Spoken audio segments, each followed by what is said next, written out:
This is Caroline Sheffield, and today's topic is the central double decrease. You'll see this abbreviated in knitting patterns as the CDD. The central double decrease is commonly used on the crowns of hats, and you'll also see it in lace patterns, but today I'm going to show you the central double decrease in stockinette, as is used on the crown of a hat.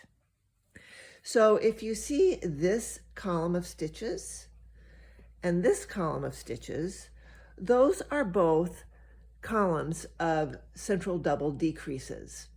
The decreases worked, a couple of plain rows are worked, and then another central double decrease is worked, and they're stacked on top of each other.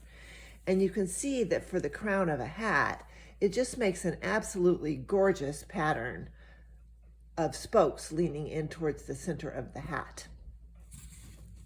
So most decreases are single decreases, meaning they will lean either to the left or to the right. But a central double decrease is, as the name implies, a double decrease, meaning that there are two stitches decreased instead of one stitch decreased. So let's take a look at what that is like a little closer up. On this swatch, you can see that this column of stitches and this column of stitches lean in towards each other, this to the left, this to the right, and end up underneath this central column of stitches that presents as a chain that almost lies on top of the other knitting. So let me show you how this is done.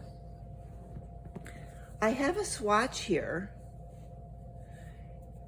in which I've worked two central decreases here and two central double decreases here.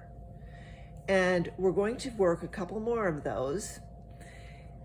And when you work a central double decrease, the central double decrease is worked over three stitches. So we're going to start by working up to where those three stitches are. And you want to be careful with this because the center of those three stitches is the stitch that aligns with the column on top. And the way we're going to work this stitch is we're going to slip two stitches together, we're going to knit a stitch, and then we're going to pass the slip stitches over the knit stitch. And when we do this, we want to be sure that we're working on the points of our needles so that we don't have enlarged stitches. So, as I said, we're going to begin by slipping two stitches together, knitting a stitch, and then passing the two slip stitches over the knit stitch. Let's do that one more time. Again, we're going to knit up to where the three stitches involved are. And just to take a look at this a little bit closer, we want this stitch, the center stitch, to present as the top stitch, which is why when we slip these two stitches, we slip them together knitwise so that that stitch will lie on top. So slip two knitwise,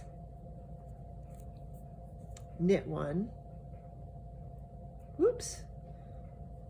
knit one, and pass the two slip stitches over. And then go ahead and just work to the end.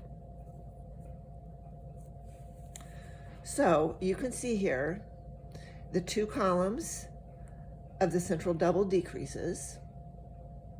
And if we take this needle and slide the work onto the cable, you can see how it makes a really lovely curved form, which is perfect for the top of a hat.